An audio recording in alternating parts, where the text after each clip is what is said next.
नमस्कार। आज हम एक बहुत ही दिलचस्प और बड़े प्रोजेक्ट पर बात करने वाले हैं जिसे मशहूर यूट्यूबर मिस्टर बीस्ट ने अंजाम दिया। दुनिया भर में 10 स्कूल बनाने की एक ज़बरदस्त चुनौती। चलिए देखते हैं कि ये सब कैसे किया गया।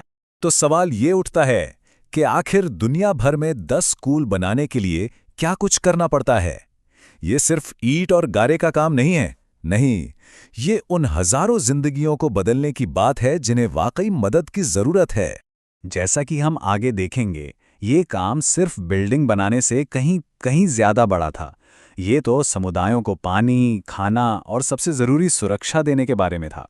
इसका जो स्केल है ना, वो सच में हैरान कर देने वाला है। तो सबसे पहले ये समझते हैं कि ये मिशन कितना बड़ा था। ये कोई छोटा-मोटा काम नहीं था, बल्कि एक बहुत बड़ी ग्लोबल प्रॉब्लम को सुलझाने की एक कोशिश थी। दुनिया भर में 20 करोड़। जी हाँ, ये वो चौंकाने वाला आंकड़ा है उन बच्चों का जिनके पास पढ़ने के लिए एक सेफ स्कूल तक नहीं है। और यही नंबर इस पूरे मिशन के पीछे की सबसे बड़ी वजह है। तो मकसद सिर्फ स्कूल की दीवारें खड़ी करना नहीं था, बिल्कुल नहीं। असली मिशन था बच्चों को सालों तक खाना देना, उन्हें बाल मजदूरी जैसी चीजों से बचाना और साफ पानी उपलब्ध कराना। मतलब ये पूरे के पूरे समुदाय की मदद करने का एक मॉडल था। अब आते हैं इस प्रोजेक्ट के सबसे अहम हिस्से पर, यानी खतरनाक स्कूलों को सुरक्षित जगहों में बदलना। और ये जो बदलाव था वो सच में देखने लायक था। ये बदलाव बहुत ही ज़बरदस्त था। सोचिए, एक स्कूल इतना खतरनाक था कि सरकार ने उसे गिराने का ऑर्डर दे दिया था। उसे बदलकर एक नया फुली फर्निश्ड स्कूल बना दिया गया। एक जगह जहां छत गिरने का डर था, वहां अब एक सेफ 2 मंजिला इमारत खड़ी है। और जहां क्लासरूम में कीचड़ और बाढ़ का पानी भर जाता था, वहां अब जमीन से एक बिल्कुल नया स्कूल बनाया गया है। मिस्टर बीस्ट का ये बयान बताता है कि ये काम कितना ज़्यादा ज़रूरी था। ये सिर्फ पढ़ाई लिखाई की बात नहीं थी, ये तो इन बच्चों की जान बचाने के बारे में था। लेकिन ये कहानी सिर्फ स्कूल के बिल्डिंग्स पर आके खत्म नहीं होती। असल में यहाँ से तो कहानी की बस शुरुआत होती है। और यहीं पर कहानी एक बहुत दिलचस्प मोड़ लेती है। जैसे ही स्कूल बनकर तैयार हुए, टीम को यह एहसास हुआ कि असली काम तो अभी बाकी है।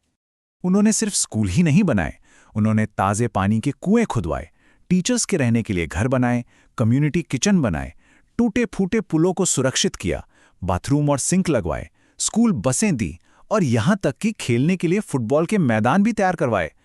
ये सिर्फ एक स्कूल बनाना नहीं था, ये तो पूरे समुदाय को अपने पैरों पर खड़ा करना था। एक गांव की कहानी सुनिए। वहां प्रॉब्लम बहुत बड़ी थी। 80% लोग नदी का पानी पीने से बीमार पड़ रहे थे। तो सॉल्यूशन क्या निकला? एक नया कुआं। और उसका असर न सिर्फ स्कूल के बच्चों के लिए बल्कि सैकड़ों गांव वालों के लिए साफ पानी और अच्छी सेहत। ये दिखाता है कि कैसे एक सही कदम पूरे समुदाय की तकदीर बदल सकता है। और हाँ, ये कोई छोटा मोटा इन्वेस्टमेंट नहीं था। अकेले घाना के एक ही समुदाय में $5 लाख से ज़्यादा लगाए गए और प्लान है कि इसे साल के अंत तक $10 लाख तक पहुंचाया जाए। ये दिखाता है कि वो सिर्फ आज के बारे में नहीं सोच रहे, बल्कि आने वाले कल के लिए भी काम कर रहे हैं। इस प्रोजेक्ट की एक और बहुत खास बात थी, वो ये कि ये कोई वन साइज फिट्स ऑल वाला मॉडल नहीं था। हर समुदाय की अपनी अलग ज़रूरतें थीं और उनके लिए समाधान भी उतने ही अलग और ख़ास थे। ज़रा देखिए कितनी वैरायटी है। मेक्सिको के एक शहर में कोई हाई स्कूल ही नहीं था, तो उन्होंने वहाँ का पहला हाई स्कूल बना दिया। इक्वाडोर में बाढ़ एक बड़ी मुसीबत थी, तो वहाँ खंभों पर ऊंचे स्कूल बनाए गए। अमेरिका में न्यूरो डाइवर्जेंट छात्रों की ज़रूरतों को समझते हुए एक आउटडोर नेचर क्लासरूम बनाया गया। और भारत में भीड़-भाड़ को कम करने के लिए 3 मंजिला स्कूल बनाया और बच्चों के सेफ सफ़र के लिए एक बस भी दी। ये बयान इस प्रोजेक्ट की पूरी सोच को सामने रखता है कि मकसद सिर्फ बिल्डिंग बनाना नहीं, बल्कि असल में लोगों की जिंदगी को बदलना था। तो आखिर में इस सब का नतीजा क्या निकला? चलिए अब एक नज़र डालते हैं इस प्रोजेक्ट के अविश्वसनीय आंकड़ों और इसके असर पर। कुल मिलाकर दुनिया भर में 10 नए या बेहतर स्कूल बनाए गए। ये स्कूल हजारों बच्चों के लिए उम्मीद की एक नई किरण लेकर आए हैं। और इस बहुत बड़े काम को पूरा करने के लिए $30 लाख से ज़्यादा का निवेश किया गया। ये सिर्फ पैसा नहीं है, यह आने वाले भविष्य में किया गया एक इन्वेस्टमेंट है। और इस इन्वेस्टमेंट का रिटर्न? ये अनुमान है कि आने वाले समय में इन नए स्कूलों से 18,000 से ज़्यादा छात्रों की जिंदगी सीधे तौर पर बदलेगी। ये चार्ट हमें दिखाता है कि इसका असर कितना गहरा और फैला हुआ है। ये सिर्फ एजुकेशन के बारे में नहीं है, ये नए इंफ्रास्ट्रक्चर, सेफ लर्निंग, बेहतर कम्युनिटी हेल्थ और टीचर्स के लिए सपोर्ट के बारे में भी है। मतलब एक ऐसा असर जो आने वाली कई पीढ़ियों तक महसूस किया जाएगा।